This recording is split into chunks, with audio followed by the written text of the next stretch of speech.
Good afternoon, everyone. We'd like to welcome you to the New York City Alliance webinar on healthy masculinity as it relates to sexual violence prevention. This program is a follow-up to the New York State Coalition Against Sexual Assaults Engaging Men webinar, which is available on their website. We will begin shortly. Please make sure your computer is compatible and remember to dial in for audio and sign into ReadyTalk. The information you need is on the screen and tells you how to access the webinar recordings. For the text chat, you can type in the box to your left and only the presenters will see the questions or the comments that you ask. The audio and PowerPoint slides will move automatically throughout the presentation. A recording of this webinar will be available on our website later in the week. If you're having any trouble, please dial the number listed on the screen and we will assist you. The Alliance is proud to be designated by the New York State Department of Health as a Center of Excellence in Primary Prevention. Please visit the Center of Excellence pages at our website where you can access primary prevention resources, articles, our digests, and different announcements.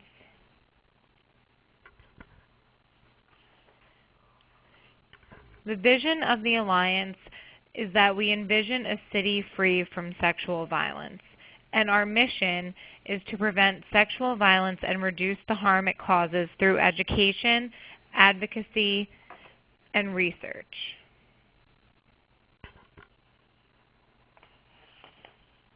After today's webinar, we hope participants will feel more inclined to incorporate elements of healthy masculinity and male engagement into current prevention practices. We also hope participants will acquire a better understanding of healthy masculinity and how it can be used in prevention efforts to mitigate or eliminate harmful social norms at the root of sexual violence. On the flip side, we also want audience members to gain a stronger understanding of the ways in which traditional notions of masculinity undermine health promotion and perpetuate sexual violence. Finally, we want viewers to come away with an increased awareness of existing healthy masculinity and male engagement efforts and the challenges and limitations that are frequently encountered.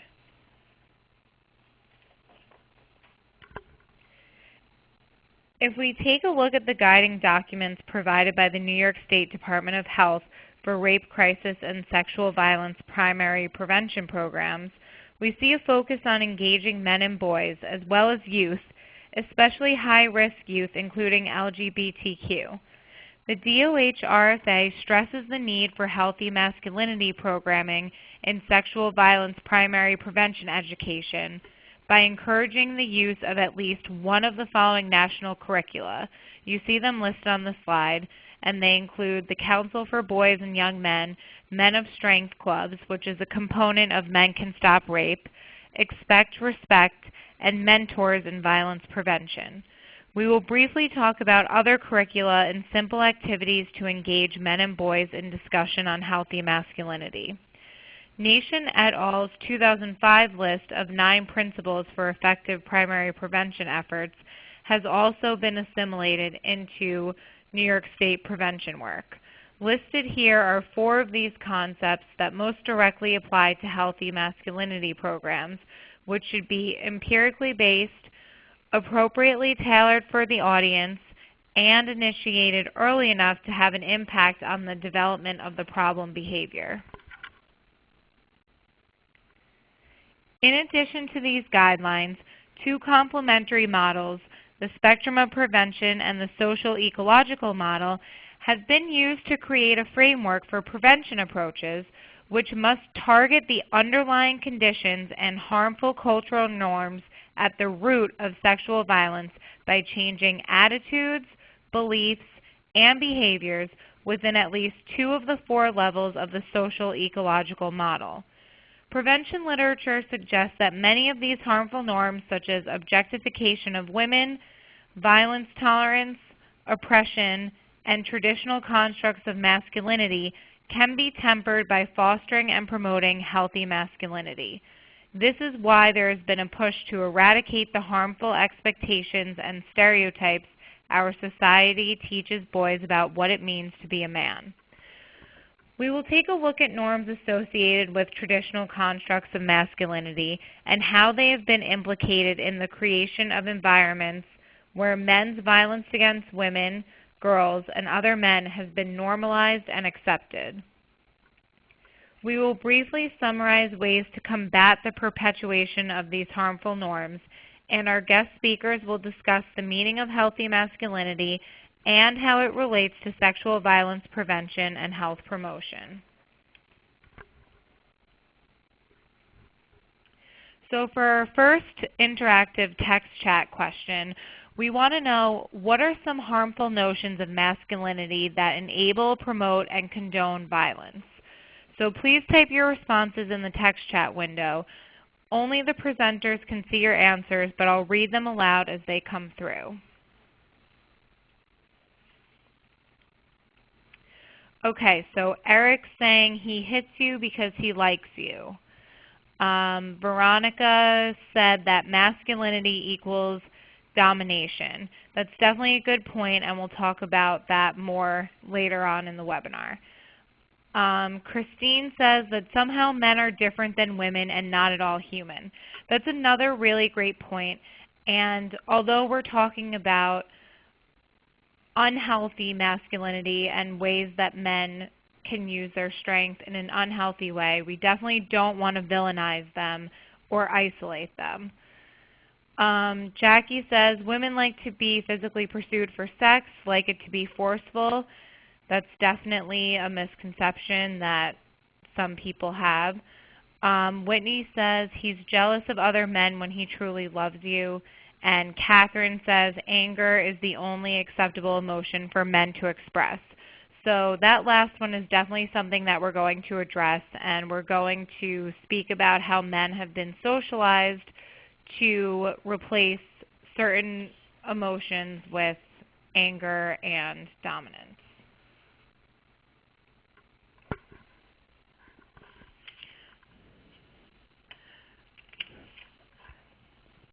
So now we're going to talk about David and Brannon's 4 themes of masculinity, which have been used to describe traditional masculine sexuality as aggressive, dominant, and goal-oriented. Literature suggests that in areas with a high prevalence and incidence of rape, there actually tends to be a high endorsement of the macho persona and hypermasculinity. Likewise, Mernon et al. Found that there is a consistent relationship between men's adherence to sexist, patriarchal, and/or sexually hostile attitudes and sexual violence. Hypermasculinity, in which men believe that violence is manly and danger is exciting, and hostile masculinity, in which men strive to be in control and have a defensive or distrustful orientation towards women, are both characterized by sexually calloused attitudes towards women and are tied to sexual violence. In fact, those who fit the hypermasculinity description had higher self-report of sexual aggression. Other studies have linked gender role stereotyping and rape myth acceptance to sexual violence, and both of these predictors tend to be more prevalent in patriarchal societies where there is strict adherence to traditional masculinity ideals. Research has shown that men with more traditional, rigid, and misogynistic gender role attitudes are more likely to practice marital violence. In general, traditional gender role orientations have been associated with greater acceptance and perpetration of violence against women. A sense of male entitlement also plays a role. Research has shown that boys and young men who endorse more rape-supportive ideas and beliefs are more likely to have been sexually coercive. In fact, a nationwide 2001 National Crime Prevention Survey of 5,000 young people aged 12 to 20 found that 14% of males agreed with the following statement: "It's okay for a boy to make a girl have sex with him if she has flirted or led him on." Even the common baseball analogy that is so often used to describe sex and is so pervasive is an example of how boys have been socially conditioned to treat sex as a game that must be mastered and won.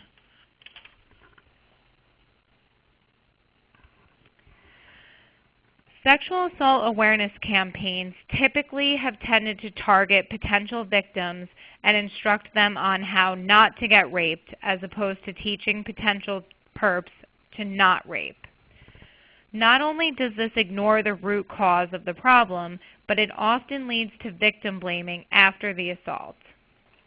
However, in recent years, sexual assault prevention has evolved from merely educating women on how to stay safe to also shifting the focus to men to take responsibility for their behavior. Stopping abuse is not a she issue, but a we issue. Changing the traditional concept of masculinity and reinventing it so that it doesn't enable misogyny has become an essential component of the healthy masculinity movement. In a recent article, Jacqueline Friedman points out that traditional masculinity is also harmful and constraining to men because the anxiety of being ridiculed or shamed for expressing fear, compassion, and vulnerability hinders personal growth. Other research suggests that feelings such as excitement and anger are socialized to replace more so-called inferior feminine feelings such as distress and fear. Men are taught, don't be scared, don't cry, don't show weakness, be brave, be tough, be daring. As former NFL quarterback and self-proclaimed feminist Don McPherson put it, we don't raise boys to be men. We raise them not to be women or gay men. Sadly, because toxic masculinity is so deeply entrenched in our societal norms, those who dare to go against the status quo run the risk of social shaming or actual don't be a fag violence. The majority of men aren't prone to violence, and many want to be part of the solution. This is why it is so important to foster an environment where boys are encouraged to redefine masculinity in a way that is not predicated on dominance or violence.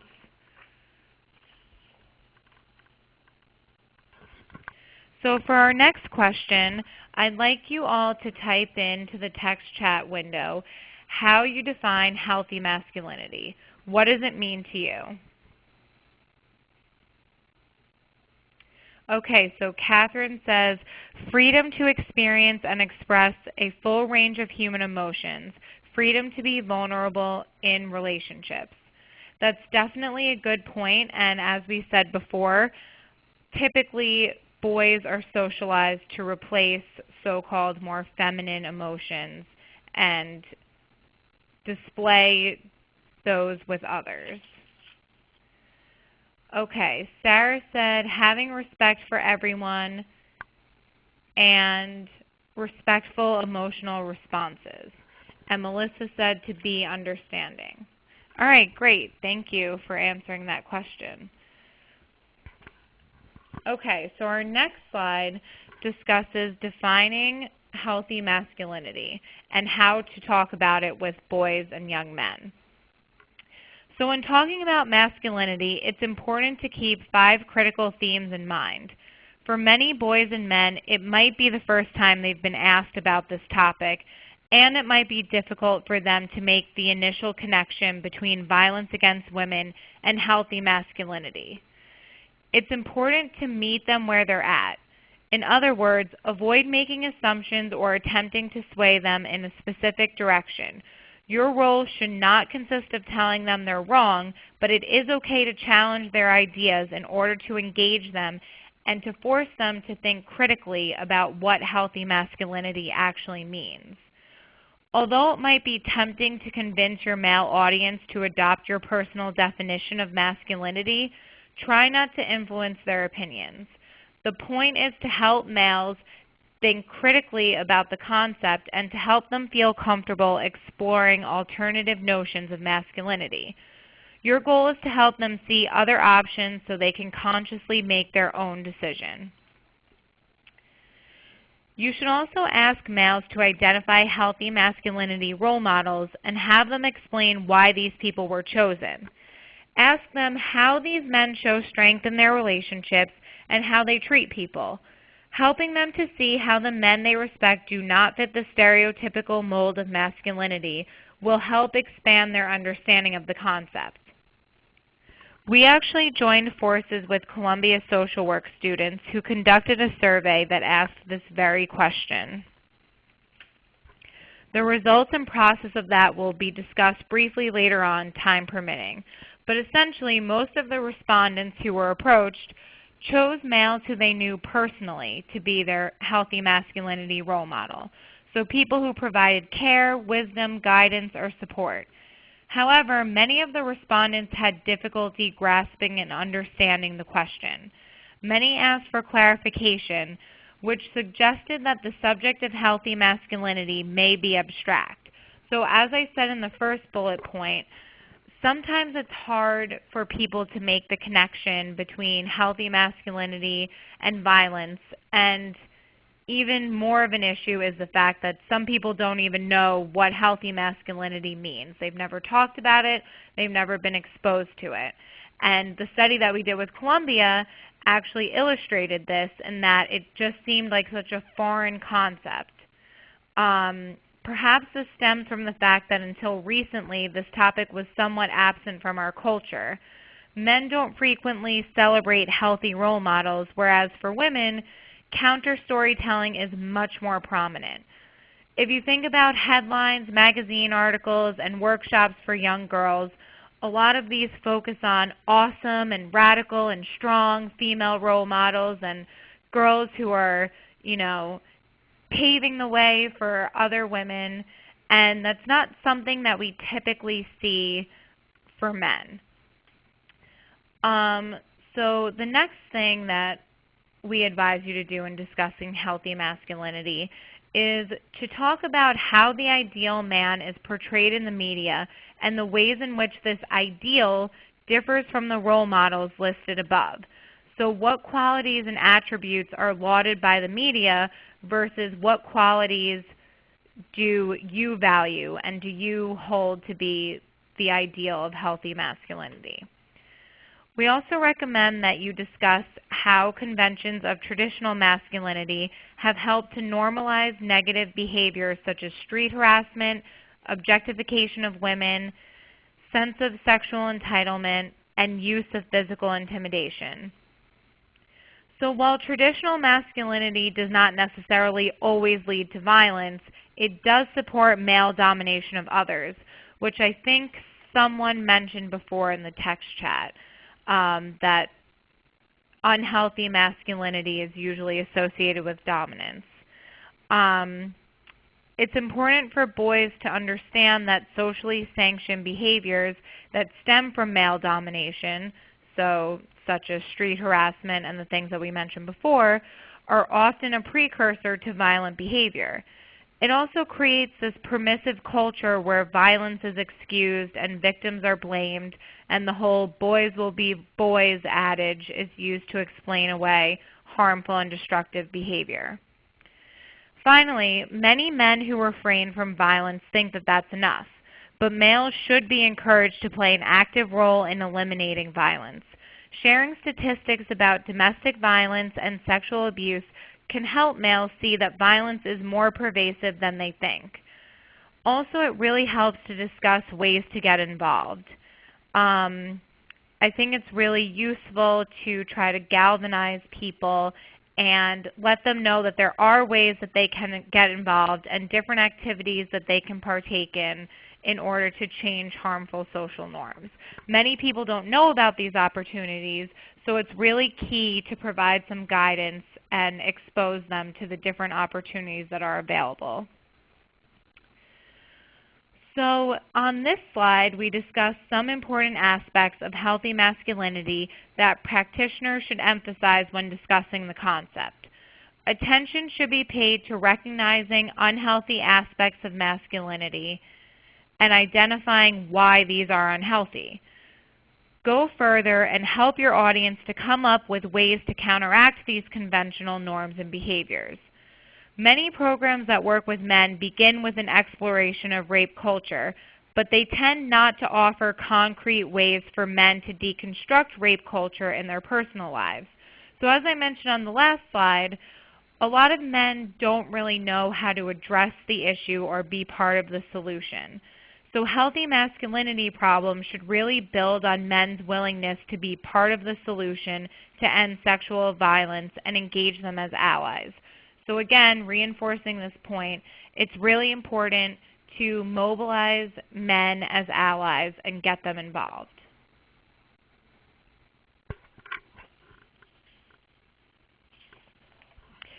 Given all of the supportive evidence, it's clear that cultivating a sense of healthy masculinity is crucial for healthy social norms promotion and violence prevention. In this next section, we'll discuss healthy masculinity approaches to sexual violence prevention and social norms change. So some of the things that we'll discuss are different social marketing campaigns by Men Can Stop Rape and SAVE, which is a Canadian organization. Some initiatives, specifically the Healthy Masculinity Action Project, and they just held a summit in the fall. And our guest speaker, Q, will discuss Connect Men's programming later on in the webinar.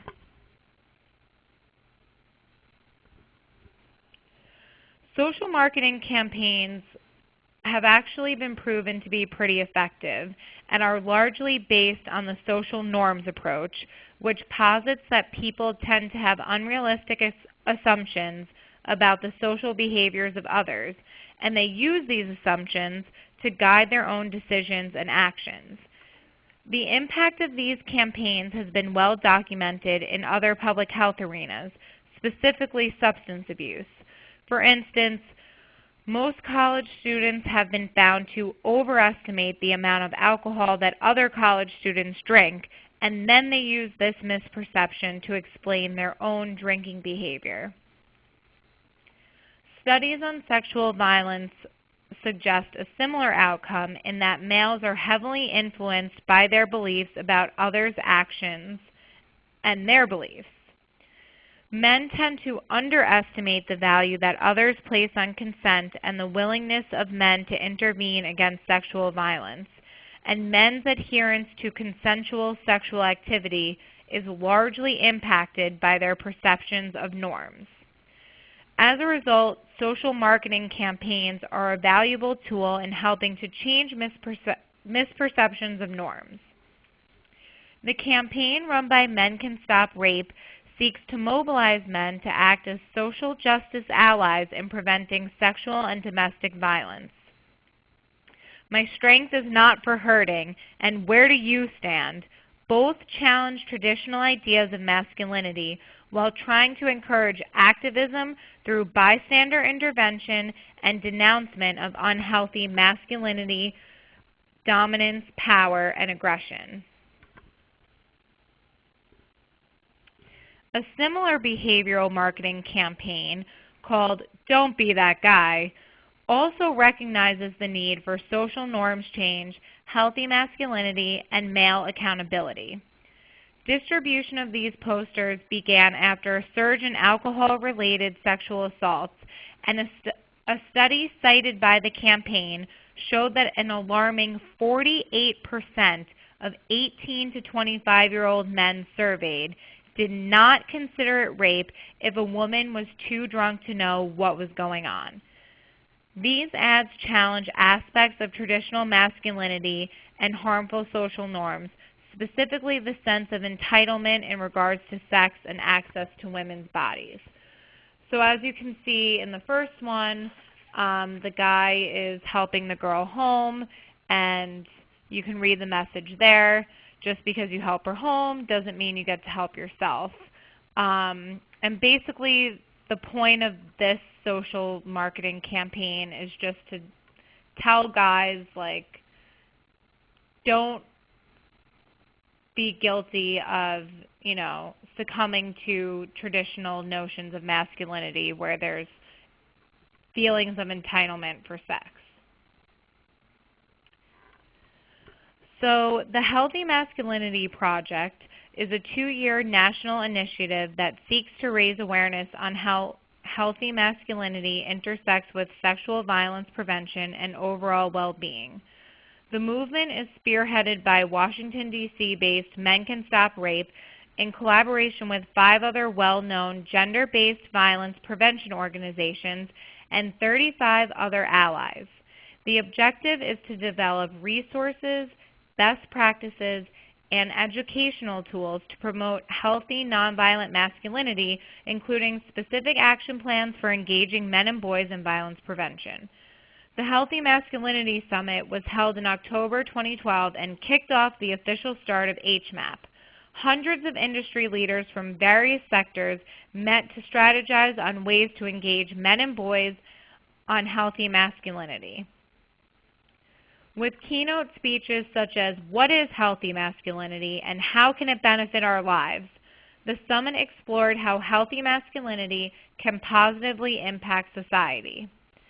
In addition to the summit, the movement will also consist of town hall meetings facilitated by HMAP Training Institute leaders. The Healthy Masculinity Training Institute will be a 3-day intensive training on healthy masculinity awareness to action held in Atlanta, Georgia in June.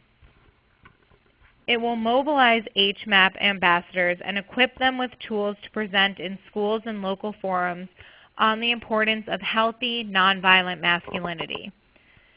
In October 2013, the Youth Leadership Summit will bring together young men to collaborate and develop healthy masculinity action plans for implementation in schools nationwide.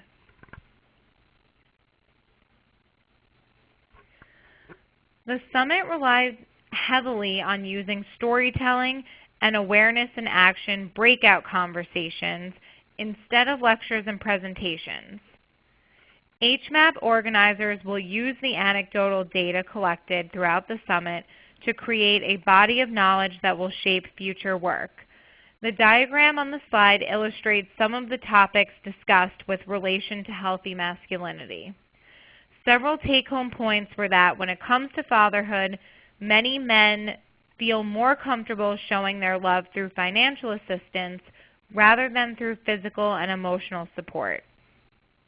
On that same plane, religious traditions and cultural beliefs can influence masculinity with their dominant stories of what the stereotyped man's role should be in his home and community. Finally, unhealthy masculinity persists within the workplace and educational institutions, particularly when you notice that both textbooks and bosses often sensationalize and reward the more aggressive, powerful, and/or successful leaders. Obviously, the definition of healthy masculinity may vary across culture, creed, race, ethnicity, and sexual orientation, which is why healthy masculinity programming must be culturally competent and sensitive to the needs of its specific audience. For the most part, practitioners tend to think about healthy masculinity and sexual violence within what we call a heteronormative gender binary context. In other words, we think about it in a male-female way. However, it's important to consider adapting the idea of healthy masculinity to be more inclusive of other experiences and other types of relationships. Sexual violence can also occur within same-sex relationships, and all individuals, regardless of sexual orientation, can benefit from healthy gender identity. Moreover, sexual violence can be perpetrated simply because an individual doesn't fit into socially constructed and assigned gender roles, and our guest speaker, Jared, will speak more about this later. Historically, certain groups, for example, male athletes, have been pressured to subscribe to ideas of hyper-masculinity. Those who don't abide by these rules are often stigmatized and ostracized. Recently, 2 high-profile professional male athletes, Robbie Rogers of the LA Galaxy and basketball star Jason Collins, made headlines after both revealed that they are gay. These events have begun to provoke discussions on what it means to redefine traditional notions of masculinity. Hopefully, people are reevaluating and rethinking the way that masculinity has been defined in the past. Earlier I mentioned the SAVE campaign, which has since recognized the need for more inclusive social marketing and now features an ad specific to male homosexual relationships, and that's pictured on the right. In this same vein, our first guest speaker, Jared Ringer of the New York City Anti-Violence Project, will discuss the intersection of masculinity, gender roles, and sexual violence within the LGBTQH community.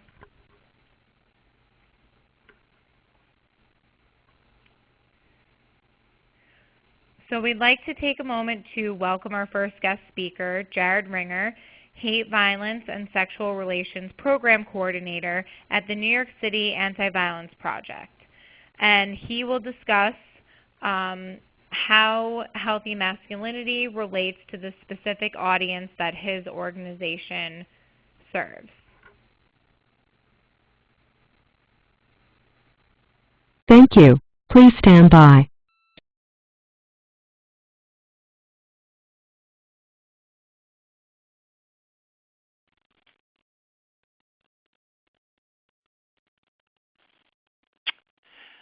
Thanks, Joanna, and to the Alliance for setting up this training. I'm really honored and privileged to be participating in this webinar today, and thanks so much to Q. It's really great to be presenting with you. So my name is Jared Ringer, and I'm the coordinator of the Hate, Violence, and Sexual Violence programs at the New York City Anti-Violence Project. And we have been around for over 30 years, and we started as an all-volunteer organization in 1980 in response to a series of anti-gay attacks against gay men in the Chelsea neighborhood of Manhattan. We became a nonprofit organization in 1984. We primarily serve the lesbian, gay, bisexual, transgender, queer, and HIV-affected communities. In addition to addressing issues around hate violence, we also address issues of intimate partner violence, sexual violence, police institutional violence, hookup and online dating violence, as well as HIV-related violence. And on my slide, we have our mission. We're also nationally recognized as experts on best practices when working with LGBTQH survivors of violence. The New York City Anti-Violence Project works from a systems approach to the work. So we work on addressing issues and prevention around violence both from a micro, meso, and macro approach. And we have two programmatic departments. We have our Client Services Department and our Community Organizing Department. And in our Client Services Department, we have a 24-hour bilingual English-Spanish hotline. We provide individual counseling as well as support groups. We have an intimate partner violence legal clinic. We do a lot of shelter advocacy work in addition to general advocacy.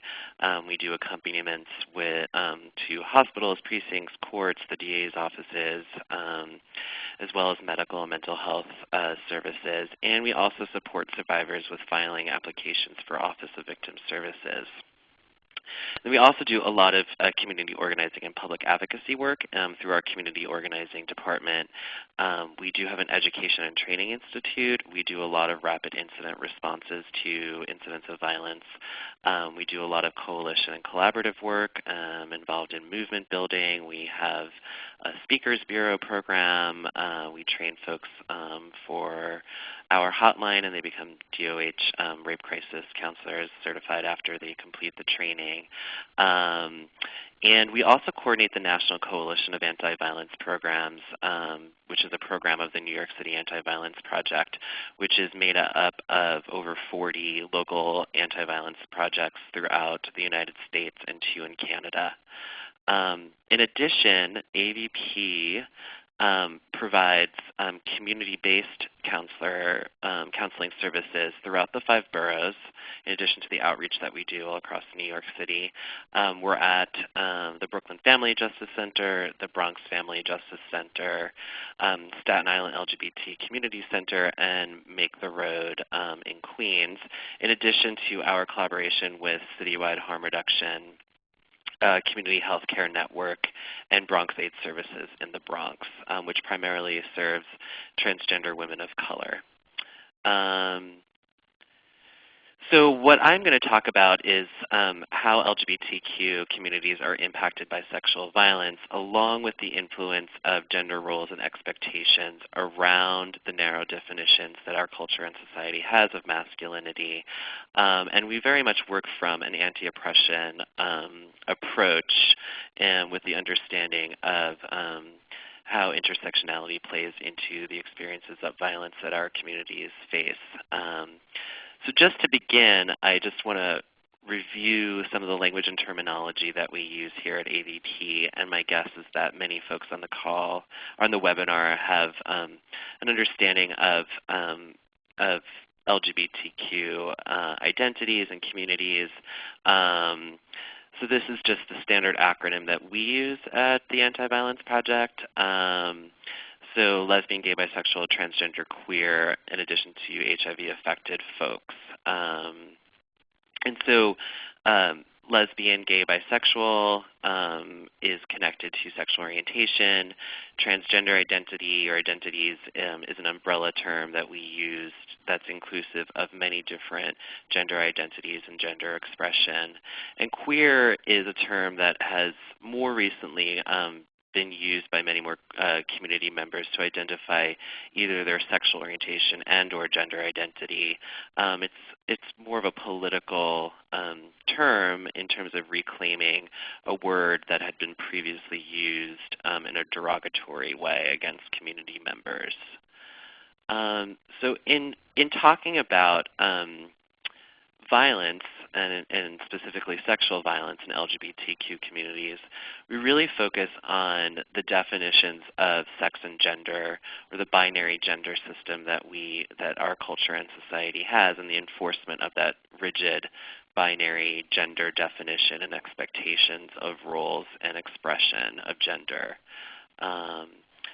So why is this important? There are limited traditional ideas about sex and gender. In particular, culture and society strictly define these roles. High levels of violence and discrimination happen to LGBTQ individuals who do not follow traditional gender roles. Most homophobic, biphobic, and transphobic attitudes stem from the assumptions around gender and sex. And we really emphasize that knowing this increases our abilities to assist and support LGBTQ survivors of violence.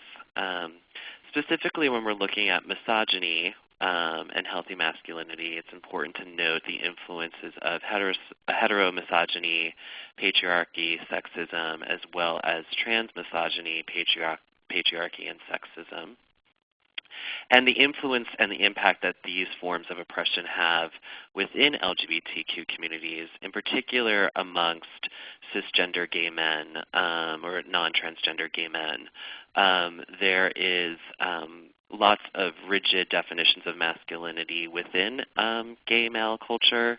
There's a kind of a priority or premium that's put on to gay men who follow traditional masculine roles, and lots of critiques and criticism of gay men who fall outside of that rigid definition of masculinity. So more effeminate gay men often face discrimination within gay male communities. There's also issues within the community around gay male relationships with lesbian and bisexual women, as well as transgender women and transgender men. So there is definitely a significant impact, and we see this play out in, as well as intimate partner violence and sexual violence, the impact that that has on folks. So in defining sex, we talk about sex being assigned at birth based on biological and physiological characteristics that define both men and women. So primary sex characteristics such as genitalia, penis, testes, vagina, as well as uterus and ovaries, the chromosomes, XX, XY is influencing the primary sex characteristics and hormones, so testosterone, estrogen. And then we also as a culture and society, look at secondary sex characteristics in defining roles and expectations of gender. So facial hair, height, body mass, vocal range, the way we dress, the types of jobs that we have, the people that we have romantic, physical, emotional, spiritual, intellectual relationships with, right? So men are expected to have sex with women and be in relationships with women, and vice versa. This is a quote from Ricky Ann Wilkins, who is a longtime transgender activist, and it really speaks to the socialization, gender socialization that we experience based on the sex that we're assigned at birth. I'm not going to read the quote, but you guys will have that in the slide from the presentation. The way that ABP defines or looks at gender identity is that this is unique to every individual, that a person's gender identity may not always match the sex that they were assigned at birth. And the term that is used when assigned sex does not match a person's gender identity or gender expression is transgender. And within transgender, as I mentioned before, that's an umbrella term. So we have gender nonconforming folks and the various continuum of gender identity and gender expression under that umbrella. So what is gender? Gender refers to the socially constructed roles, behaviors, activities, characteristics, etc., that our society considers appropriate for men and women. So again, the gender binary system. We define sexual orientation as about who you are romantically, sexually, emotionally, intellectually, or spiritually attracted to. And gender identity is about how you understand your own gender and how you express that. And this is just another slide, again, that kind of reviews transgender identities as an umbrella term, and just to reinforce that it describes people whose way of understanding and expressing their own gender is different from what society expects. And I've mentioned other gender identities that fall within that umbrella, right? So gender nonconforming folks, genderqueer identity, two-spirit people. And also it's important to note that transitioning is unique for every individual. People may use different pronouns, hormones may be taken, dressing may differ. Someone might change their name. Not everyone who is trans-identified has surgery. Some folks do. So this varies across the gender spectrum. So just quickly, what is oppression? And we use a definition from the Gay, Lesbian, Straight Education Network. So oppression is a pattern or system of inequality which gives power and privilege to one group of people at the expense of another. So where there is a group of folks who are in power, and in our culture and society this is primarily white, heterosexual Christian men, and when you add some type of prejudice against a marginalized group or identity or identities, it results in various forms of oppression, including homophobia, transphobia, biphobia, racism, sexism, ableism, ageism, classism, heterosexism, ethnocentrism, etc.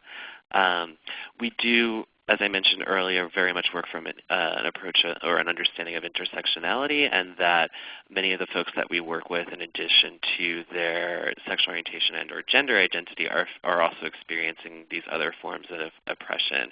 And in fact, the research that we and the data that we collect shows that transgender women in particular, transgender women of color, experience disproportionate rates of violence and more severe forms of violence, and are more likely to experience hate violence or sexual violence, and are often profiled as sex workers and experience hate and sexual violence from various institutions, including the police.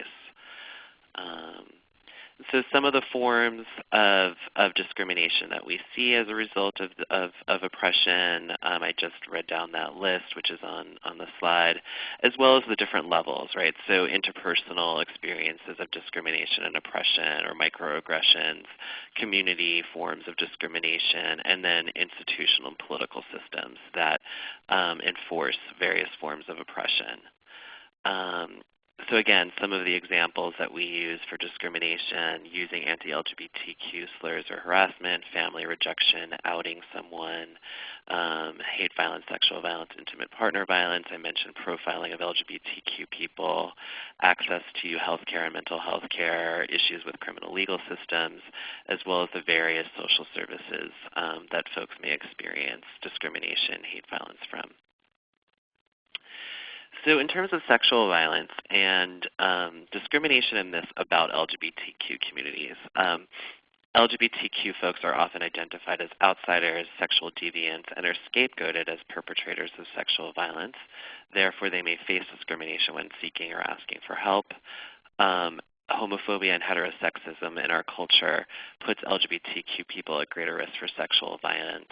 And it's common for perpetrators to use sexual violence as a way to punish and humiliate someone for being LGBTQ. And a common example of this is corrective rape. And this most often happens when a lesbian or bisexual woman experiences rape and sexual assault perpetrated by men as a way of quote-unquote changing their sexual orientation. And this is quite widespread, especially in sub-Saharan Africa, but certainly we see examples and cases of this in the United States with a recent incident a few years ago that made a lot of that received a lot of media attention, where a lesbian woman was entering her car in San Francisco, and she had a pride flag on her car, and a group of men pulled her out of her car and raped her over a course of hours as a way of changing her sexual orientation, quote unquote.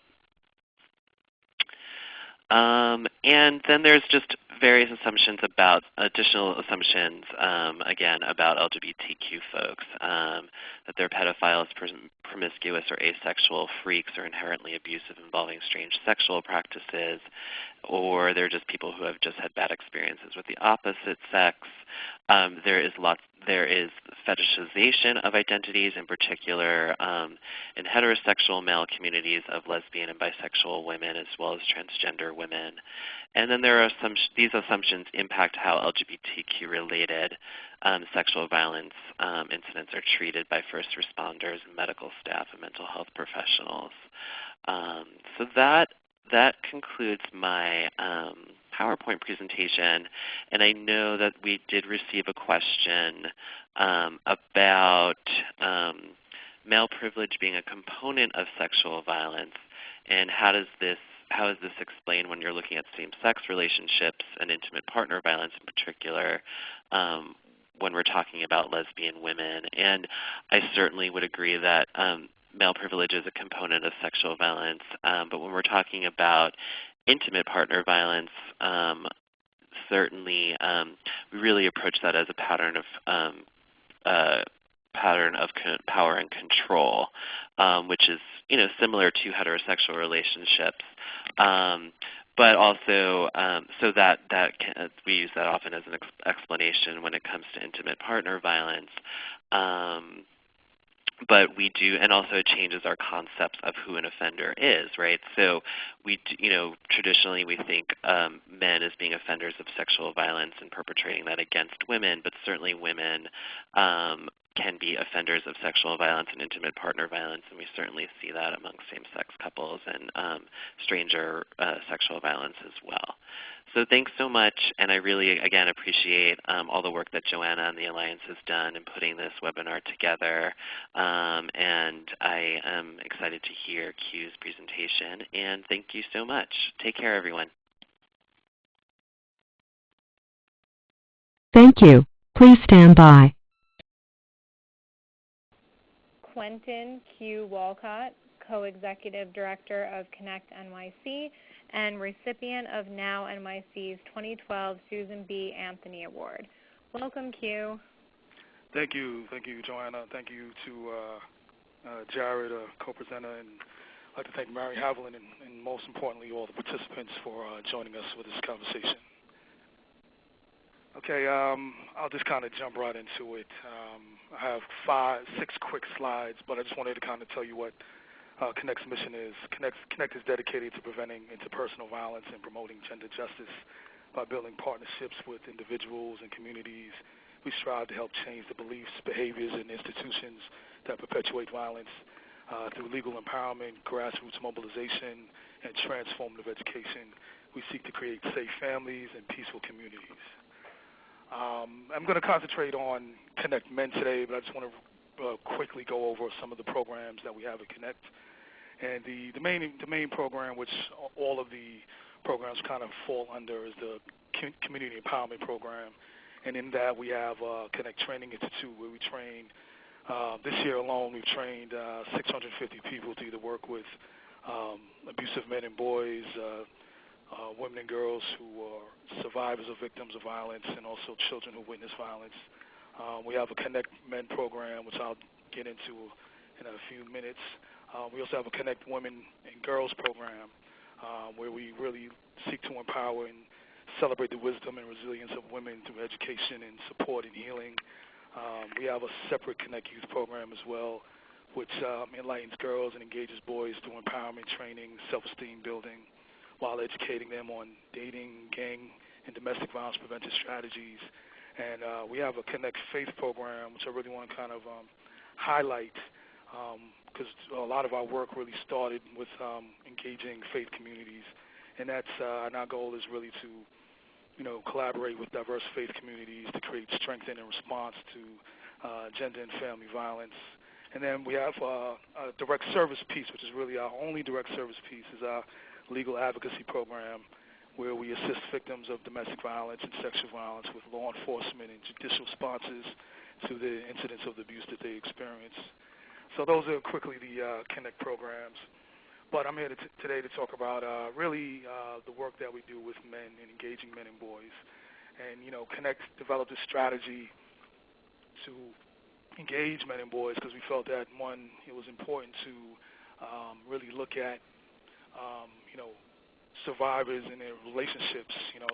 Most, as you know, most domestic violence and sexual violence goes unreported. And then with that, many survivors and victims of domestic violence do not leave those abusive relationships immediately. Some don't leave at all. Some leave and come back, leave and come back. And then some, do leave if the, support is in place and, they can be safe when they leave the relationship. So with that thinking, we felt that it was important to engage men and boys. In the cases that, women don't leave or children are kind of like, still witnessing the violence that they experience in the home. So as a strategy, we felt that it was important to keep women and children safe by working and engaging with men and boys.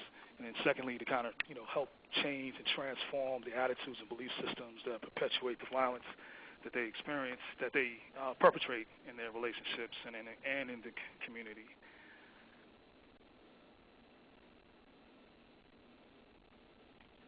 So with that, we've developed several programs that we call male anti-violence initiatives that engage men to the point that was spoken earlier in terms of meeting men where they are. I like to kind of frame that in meeting men at their masculinity. And, so masculinity, we consider as an attitude or a mask that's kind of put on depending on the environment that they're in, or, and that is also fed in and fueled by their belief system. So we have several initiatives that we've developed over the course of 10 years, and we're in our 10th year now as an organization. And I'm just going to really kind of read through these briefly because I think they're important, and I'll concentrate on the top three. The Men and Women as Allies program that we developed with Cornell University and CWA, Communication Workers of America, local unions 1106 and 1108, where we approached, and this is again meeting men where they are, they're in the workplace, looking at workplace violence, domestic violence, and bullying behavior, and looking at how those things intersect, and at the core of those things being power and control. And a lot of intimate partner violence happens in the workplace. That's either developed on a workplace or shows up as a result of it happening in the home. So we felt that as a strategy, it was important to kind of really embrace men where they are and develop men and women as active bystanders in that process, to really engage, men from being the perpetrator or the victim of violence, and also for women who are, victims of violence and also experiencing violence in home and also in the workplace and how that kind of shows up. And then we have several programs that we're really looking outside of the box of the traditional methods of dealing with domestic violence and sexual violence, outside of the typical systems, because as you all know, most is unreported.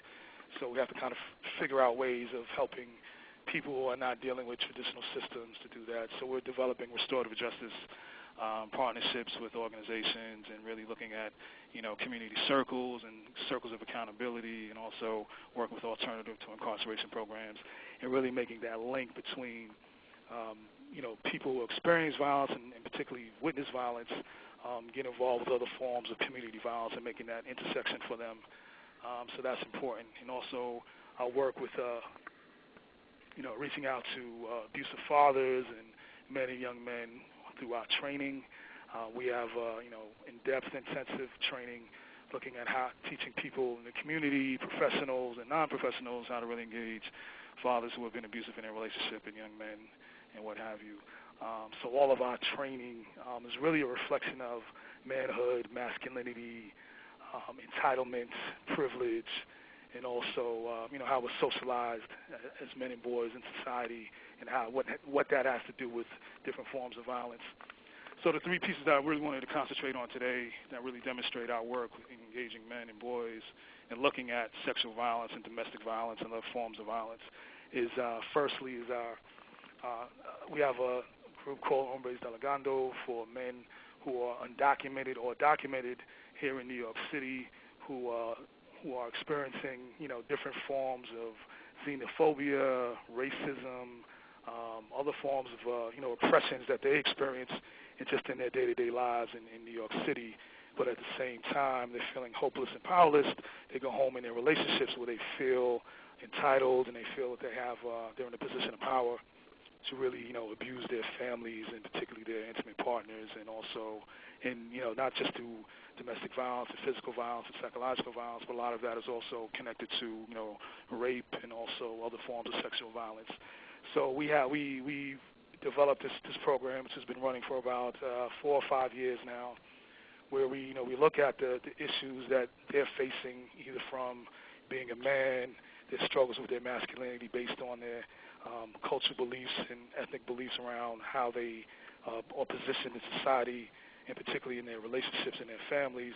So the struggles that they have with that, also the issues around fatherhood, and also about what it means to be in their relationships here in the United States, or really coming with heavy, entrenched cultural beliefs around how they should, gender roles and their positions in their families. So we meet with them and really kind of look at their experiences around violence, where they are in a position, where they're not in a position of power, and relate that to where they are in a position of power in terms of their relationships at home and in their communities.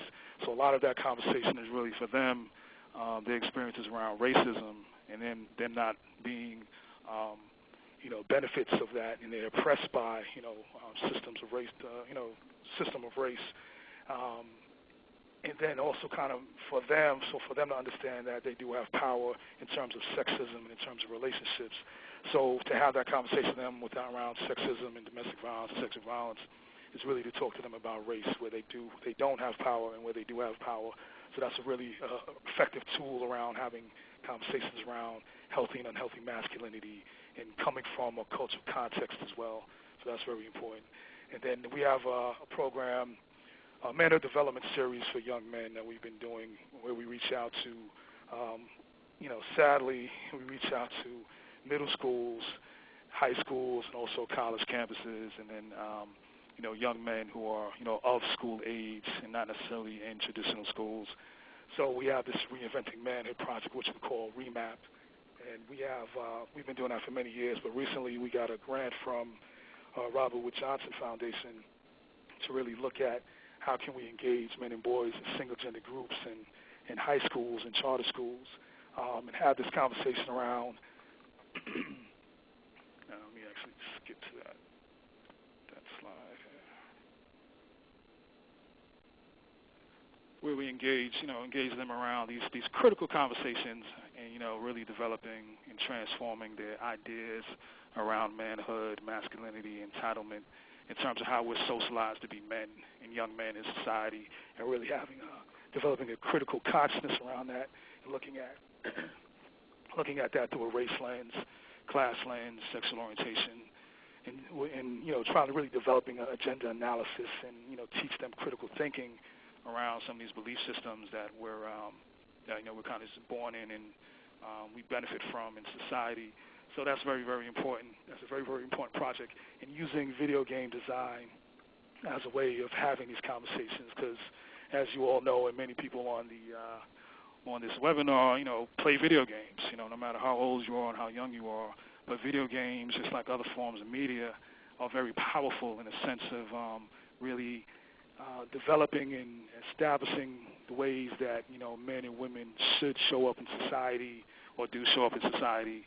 And a lot of times, media, and not just hip-hop music or just any form of music, if you look at the lyrics or you look at videos and how women and girls show up, women and girls show up and how men and boys show up in that.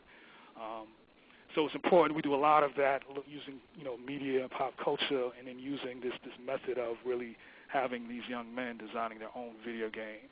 So with that, we build a lot of empathy, and we do a lot of workshops first to really get them to the place where they can, look at where they are in the community, how masculinity shows up for them, what are the detriments of masculinity, and what are some positives of masculinity, which is important because when you think about some of the young men that we're encountering, and these are very disadvantaged young men who are living in communities where they face racism and different forms of poverty, and also living in working class families, poor families, communities of color, and many families that are really struggling to really live and work at a livable wage. So we use all of those experiences around their communities, their growing up, their histories of violence in their families, and really have these conversations around what does that mean for you, how does that explain your environment, the culture that you're in, and also the decisions that they make.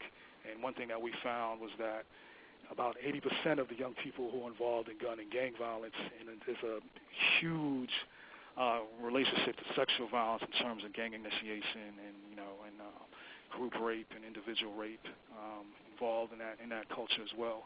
So we make that connection for them, that many of these young children who are witnessing violence at home are not getting the things that they need, so they're making poor decisions in the community. And gang members, like many of us on this call and this webinar, ask the same questions that we ask. Are you hungry? Do you need a place to stay? Do you have money in your pocket? But, at the cost of usually a young woman or a young man who doesn't fit into this real comfortable masculinity box. So we really put that in perspective and really try to challenge them and talk about accountability and what that looks like, and putting in perspective for them. And some of the things that they share with us is that their struggles when we have these conversations about masculinity, and which is very important, is really language. So we may not use the term masculinity, but we get to the same point in terms of the attitude and our belief system in terms of how they demonstrate their manhood in different scenarios and situations. So some of these young men, they talk about how they can, demonstrate different forms, and I like to say masculinities because it's really it's not just one form of masculinity, but when they demonstrate unhealthy forms of masculinity, sometimes they really express that in the sense that they are being defensive or being strategic around displaying hypermasculinity on unhealthy forms of masculinity as a safety measure, so they can navigate their communities, and also the things that they have to kind of navigate as well is that how they are around other men. So a lot of it is around navigating so they can simply get home at the end of the day. The experiences around, I think Jared mentioned stop and frisk, but that's just the latest. But in terms of their relationships with the police and police brutality, so that's about demonstrating at certain times unhealthy forms of masculinity as a defense measure. So it's really that's why I say it's important to really meet young men and boys at their masculinity, so we have an understanding of where they are, where they're coming from, and how are they navigating that. So, and then at home, if all things being safe at home, they can drop that mask and demonstrate more healthy forms of masculinity in, at their home relationships or in their intimate partner relationships. And a lot of times, the masculinity is also looked at as a rite of passage, and particularly unhealthy forms of masculinity because of their male cohort that they're with. And one thing that we've also found is that in terms of looking at healthy masculinity is that a lot of these young men do not feel what happens in the group is right. They feel that the treatment of women through street harassment to sexual violence or even physical forms of violence and domestic violence is incorrect, but sometimes they feel like, if they come outside of that box, so to speak, that they will become victims of violence as well for standing up for someone that they feel is a human being as much as they are. So there's a lot of navigating of masculinity and healthy and unhealthy that comes out of doing this work with these young men. So, and I just wanted to go back so you can see the HD group that we call HD, where these young men, these really men who are from 18 to, I think the oldest person we've had in one of our groups is about 68 years old. So it's multi-generational, and they learn from different experiences. And that these, some of these men are psychiatrists or doctors in their home countries, but here, because their accreditation is not considered to be valid, they're relegated to different forms and jobs. So that creates a lot of frustration for them. They take that out on their families. Q, somebody had a question about how men become involved in that program. Well, we have, so a lot of it is multiple ways of doing that. We, through our community empowerment program, where we have, coordinators and educators that go out and do work in the communities, training with organizations and faith institutions, and, myself, I do that as well. So a lot of it is word of mouth because it's an alternative to the traditional batterist program where you're mandated to go. So we're really kind of developing these community models because, one, most violence is not reported, and then the very few that end up in some form of group or program, that's a very small percentage. So we're trying to really create ways of, scanning the communities. We actually, sometimes we walk the community, we talk to someone. We have like over 150 community partners. We in dialogue with our community partners, and we let them know what we're doing. And then we also try to work the men that we do work with. We push them and encourage them to really bring other men from their own communities in. So that's some of the ways we do that. And we also have some partnerships with like Common Justice in Brooklyn. So we're doing work. A lot of those young men are involved with the criminal justice system or, have some form of crime, but we've kind of really worked with them to really figure out that, domestic violence and sexual violence is a core component of why these young men are involved with the state in that way. So we have, multiple forms of doing that. We do outreach, of course, and but really through our work over the 10 years in developing relationships and communities, we're able to kind of find these men to really be engaged in these projects or through our community partners. So another strategy was to really, funny enough, one of the most popular domestic violence cases was the Chris Brown-Rihanna situation. And with that, from doing this work for many years, I heard a lot of misinformation about what was happening in that case of violence. So what I thought was important was to try to find a way where people who are who don't really or are not involved with domestic violence or sexual violence organizations, they probably see more DV and sexual violence than we do. So I felt that it was important that, find a way of having these conversations and broadening the network of people who are, in particular, working with men and women by developing this men's roundtable. And we're really closing out our fourth year of the men's roundtable, and each month having an opportunity to really engage men who work with men and boys in any capacity to have these conversations around masculinity, to talk about entitlement, accountability, privilege, All of these things that really show up in day-to-day lives that, they may not have the language or the experience around, but they're dealing with this with their clients or through their customers or through the young men or adult men that they're working with. So we developed this as a platform to bring, people from the field and, from varying degrees of consciousness around, the women's movement or violence against women or sexual violence or domestic violence to come together, and we just kind of really hash out a lot of these ideas and themes and things that come up in everyday life, and always looking at how can we struggle with accountability and what does accountability mean? Can we as men hold each other accountable? What role does our allies and relationships with women play a role in terms of holding us accountable and modeling behavior? So, a lot of our work with men is really to kind of really push and encourage and really transform perpetrators, because there's a lot of perpetrators out there that aren't connected to any systems and continue to commit violence and all forms of violence and aren't getting the help that they need.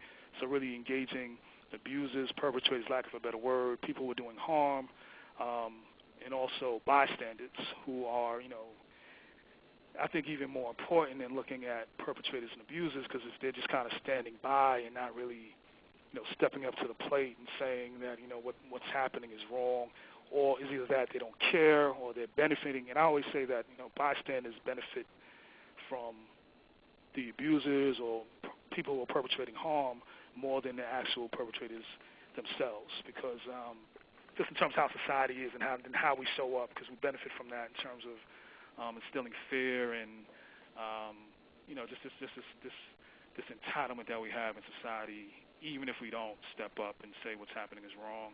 So we're really pushing to move men from bystanders to allies with women and ultimately activists on our own.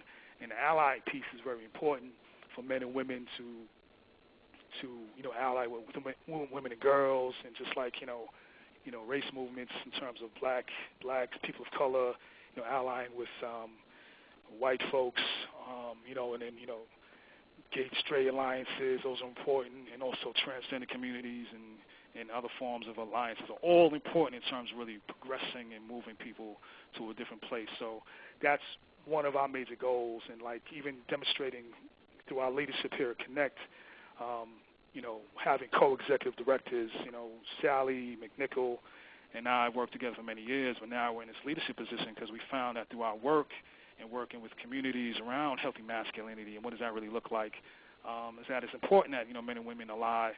And so that's the approach that we're taking at Connect is, we're become co-executive directors so we can really demonstrate and really work out what does accountability mean, what does safety mean, how can men and women, not only engaging men and women, but how can they work together. So that's another important piece. So these are just different strategies that we use. The men's roundtable is one. We also have a women's roundtable. And the new piece that we pulled together is like, so instead of, and I think it's important to have these separate spaces to talk about masculinity and violence and sexual violence. It's important to have those separate spaces.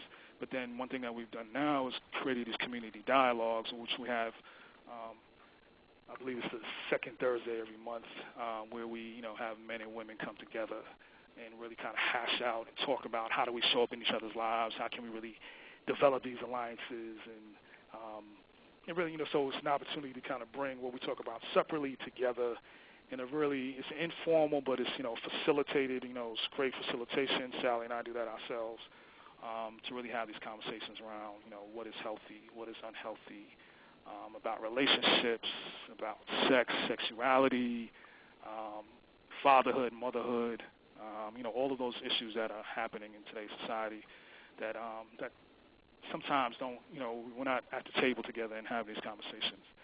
So that's one of the things that we're doing, creating these safe spaces. The men's roundtable is one, and we also have a faith roundtable as well, which brings different people of faith communities, because it's important. One of the things that when we first started was many people said that they did not want to go to systems. They wanted to go to their faith-based institution instead.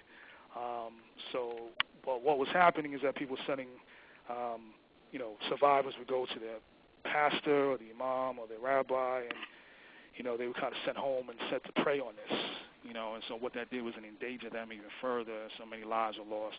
So we felt that it was important to really build faith communities' capacity, help them build alliances with community-based organizations that deal with domestic violence or sexual violence in their communities, so that they can, actually provide resources and not become social workers themselves or anything like that, but to kind of, be able to help their congregations who are struggling with these issues around violence against women or other forms of violence. So, creating these spaces are very, very important as a strategy around engaging men and then having these conversations about masculinity and violence. So, in one self-promotion piece, so actually the men's roundtable is tonight. If if you all want to spread the word to any men you feel can contribute from it, that happens tonight at my office here in Harlem. And then on June 13th, this is something we were doing for the fourth consecutive year, and we've partnered with Councilwoman Jalissa Ferreras, who was the chair of the Women's Issues Committee at New York City Council, and other city council members. And what we do is we bring community, and we also put pressure on city council to make sure that they fund and restore funding for sexual violence programs and domestic violence programs in the city. So all of this is kind of strategic in the back of my mind in terms of thinking around how can we also put our issues on blast in terms of the city government and budgeting and what have you, and also creating a platform for men and fathers. All are welcome, but in particular men and fathers to really kind of use this as an opportunity to, this is the activism piece, to really kind of use this as an opportunity to make a pledge to stand up against domestic violence, to stop committing forms of domestic violence and getting the help that they need. So all of that is very, very important, and this is one way of doing that. And this year we're calling on 10,000 fathers and men to make this pledge. Because one thing about crime in the city, and as you all probably know, sexual violence and domestic violence kind of gets lost in the violence statistics, but those statistics actually remain the same or increase every year, although other forms of violence goes down. So it's really important to kind of use this as a platform of advocacy, activism, and giving people an opportunity to really take a part of, looking at violence in their intimate relationships, personal relationships, family relationships, and community, and how all these things are interrelated. So, and with that, so we look at sexual violence, and if you can't talk about sexual violence if you're not talking about HIV and AIDS or substance abuse. So we look at how domestic violence is a, intersecting issue or a layered issue with people who are struggling with those issues, and maybe the causation of that, particularly forms of sexual violence, can also lead to STIs, and which makes you more, just in being a victim of violence changes, who you are and your body chemistry, and lessens your white blood count, makes you more susceptible to STIs and STDs, which also makes you more susceptible to HIV and AIDS, which may be from the impetus of sexual violence or sexual control or domestic violence. So it's important to kind of make these links for people in the city to see how all of this is related, and that sexual violence and domestic violence is a crime that should be taken seriously like other forms of violence, but then really figuring out which ways of approaching it. So that's why engaging men and boys is important to us. So I invite you all to come, spread the word about the Father's Day Pledge on June 13th at 12 p.m. at City Hall. And then that evening, we're going to have one of our community dialogues to really kind of bring people together, everyone from the community, to talk about what does it mean to have this pledge and which way forward. Thank you.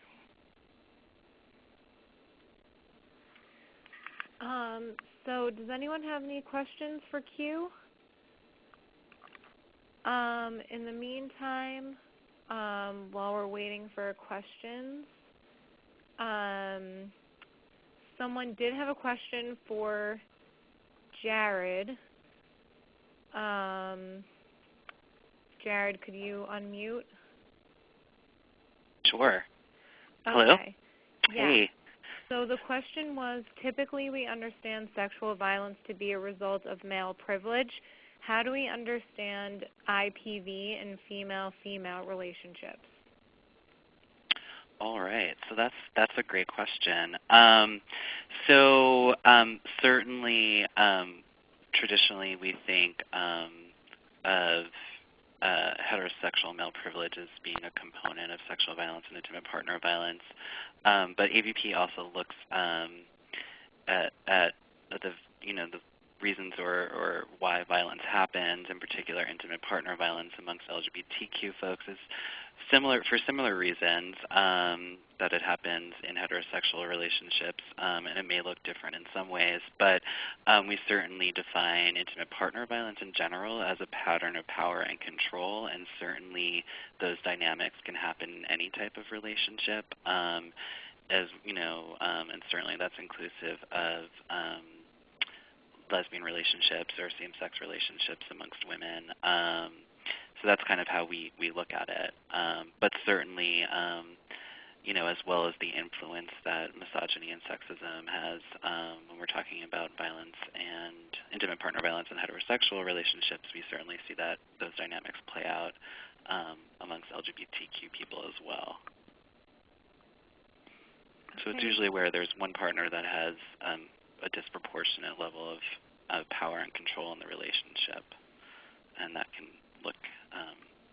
can take various forms.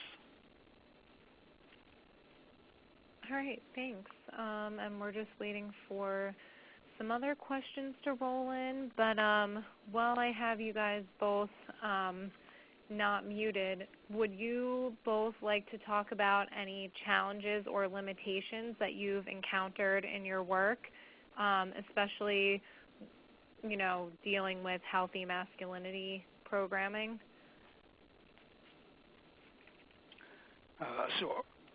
You know, I think like I mentioned earlier, you know, one, it's that it's not a one-size-fits-all, so I think it's important to really kind of look at and pull from, you know, different models and curriculums, you know, the principal issues. But I think one thing that I found that was helpful in terms of dealing with that obstacle is, one, getting the buy-in from the people that we're working with as much as possible. You know, a lot of times it turns out that, you know, it may be the same issues that we want them to leave with that they want to discuss. So I think that's very important to really realize that. And that, you know, looking at this from a really, from a cultural lens and also a racial lens, I think is really important because what may work in one community will certainly not work in another community depending on, you know, what the relationship is to power and control and, you know, autonomy, which is really important to kind of really focus on. So I think that's one thing. And I think, you know, and then working with in schools and the Department of Education, you know, I find it very difficult, and we've, you know, somehow found a way through really looking at, you know, from hard work and, you know, knowing certain people to getting into the school system between 9 and 3, where most of the learning and most of the attention is taking place, and really moving from, you know, this idea that, you know, what should happen in school is that they study and worry about these standardized tests rather than looking at what are the issues around some of the young men and women that they're trying to educate.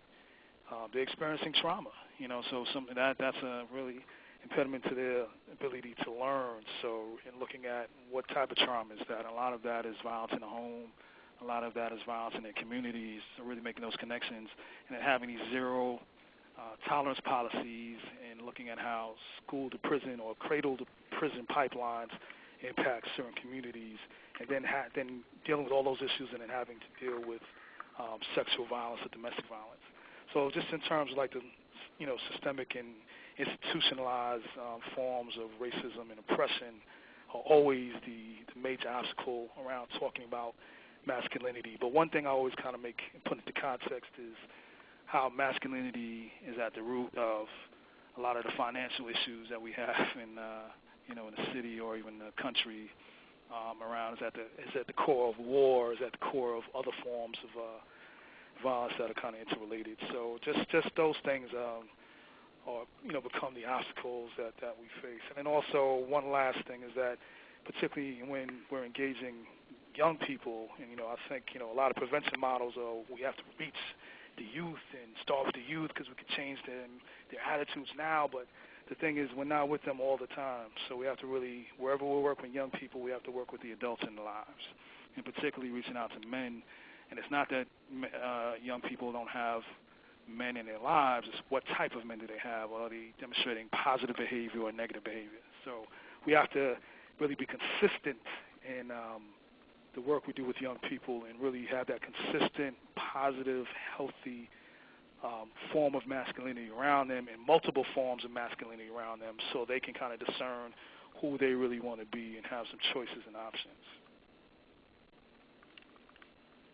All right, thank you. That was really thorough. Jared, do you have anything that you want to add to that? Sure. I would think just in general, as I mentioned at the beginning of my presentation, there is just very little data and empirical research out there on sexual violence in LGBTQ communities. So that's an issue that comes up for us a lot, and we're working to change that. I think we're also the only organization in New York City that specifically focuses on sexual violence in LGBTQ folks, which can be difficult at times, but we certainly work closely with the Alliance and all, many of the folks that are on the webinar at the moment. So that is very helpful in terms of being able to provide services and work on prevention efforts around sexual violence and LGBTQ folks. I also think there's a huge stigma around sexual violence within LGBTQ communities. So I think creating dialogue amongst LGBTQ folks has definitely been a challenge, and recognizing that sexual violence happens within the community. That's been a big challenge. And one thing back in, we also follow a lot, we track and provide services to folks who've experienced violence when going onto hookup or online dating sites, which is a quite popular way in particular for gay, bisexual, and men who have sex with men to meet other men, to engage in various sexual activities. And as Q mentioned, it's hard to not take into consideration issues around HIV and substance use, and also as well as working with sex worker communities, in particular trans women who are engaged in sex work and male sex workers who often are at high risk for experiencing sexual violence, and which is connected in some way to the hookup and online dating sites. And many of the folks that report experiences of violence are reporting sexual violence, and within the context of meeting someone that they met online or in a phone application and using substances, and someone may be HIV positive or not disclosing HIV status.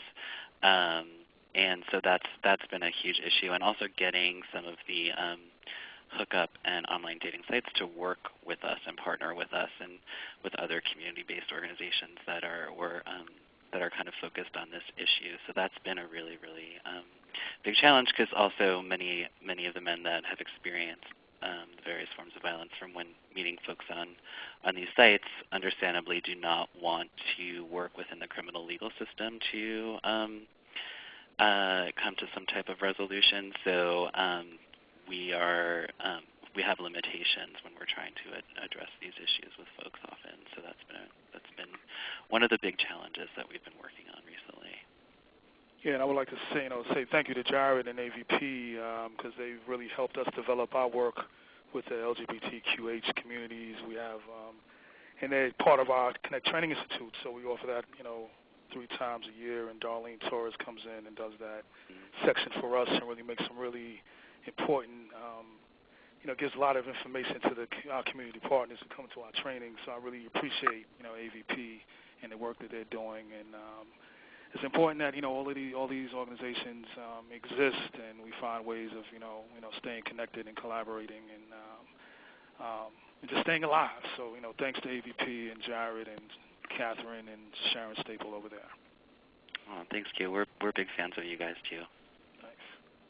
Well, thank you to both of you so much. Your portions of the presentations were really interesting and insightful, and I think they definitely added a lot. We actually, do you both have anything else that you want to add? Gotcha. Or is that about it? I don't think I have anything else. Okay, so I actually have 2 last slides that I'm going to present, but I did want to thank you both. Your presentations were really great. Thank you. Thank you. Thanks, Joanna, and the Alliance and everyone. Yeah, thank you all. So I think, as I previously mentioned, we did a joint project with the Columbia University social work students, a small group of them, and these students surveyed 63 male respondents of various ages via a number of different platforms, Facebook, in person, SurveyMonkey, email, things of that nature. And they asked them to name their healthy masculinity role model and 3 reasons why. So the reason why I'm bringing this up is because Jared and Q both talked about ways to engage men in the discussion of healthy masculinity. And this is a pretty interesting and easy way to engage boys and men in your community. So once we gathered all the responses, we typed them up and cut them into individual strips of paper. And actually what you see on the slide is a word cloud of all the different responses describing why the respondents picked that specific healthy masculinity role model. So like I said, we cut up the different strips of paper with each response on it, and then we coded the responses by listing recurring grouping themes and writing them on flip chart paper and taping the flip charts all around the room. And we just put all the strips of paper in a pile and taped each response strip to its respective category. Also, during this process, we decided that responses could go in multiple categories if it made sense.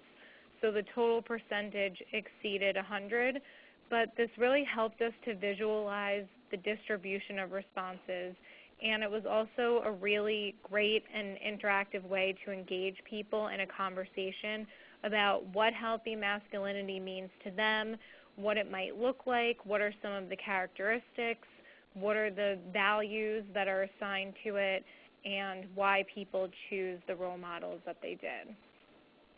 So finally, in our last slide, this kind of just aptly summarizes the results. And as you could see, for categories such as physical and attractiveness and achievement and success, unknown role models outweighed the number of known. So this suggests that perhaps when people think of healthy masculinity in more abstract or ideal terms, in other words, maybe thinking of, famous people or celebrities, more tangible characteristics that are easily measured become the most salient. So, for example, if you're thinking about a celebrity, the first thing that you might notice about them is their physical stature and attractiveness. There's definitely a disproportionate emphasis on physical elements when it comes to using unknowns as an ideal for healthy masculinity versus knowns. To a lesser extent, achievement is also valued. However, this trait was also captured by some other nuanced categories. Balance and honesty and integrity were equally expected of both unknown and known role models listed. And it's possible that these traits are more easily identifiable and equally valued. And perhaps this equal spread indicates that these 2 categories have been included in the healthy masculinity narrative due to a variety of norms operating at all levels of the spectrum. So individual, relationship, community, societal, all of those levels place a great value on balance and honesty and integrity. The scale was clearly weighted towards those who respondents knew personally. So as you could see from the table, many people listed real men in their lives. Support and provides for family, etc., actually had the largest sample size, and this illustrates that this particular attribute is a strong component of the majority's idea of healthy masculinity and is heavily emphasized. Also, not surprisingly, this category had the highest proportions of knowns listed because that is like a very personal category. And again, this suggests that the presence of this quality among known males is paramount and held in high regard. And lastly, wisdom and guidance and likable and charismatic, hardworking, determined, overcame adversity, and respectful and considerate all favored knowns over unknowns. Perhaps this is because these are traits that respondents can appreciate more when they actually know the person. So that concludes the presentation, and I just want to thank Jared and Q, our guest presenters, again. They did a really great job. And for everyone who's curious, these slides will be available on our website over the next few weeks. And here is, everyone's contact information listed if you have any further questions. And we encourage you to visit the Alliance website. So thank you, everyone, and thanks for participating. And we hope you enjoyed it and found it informative. Thanks.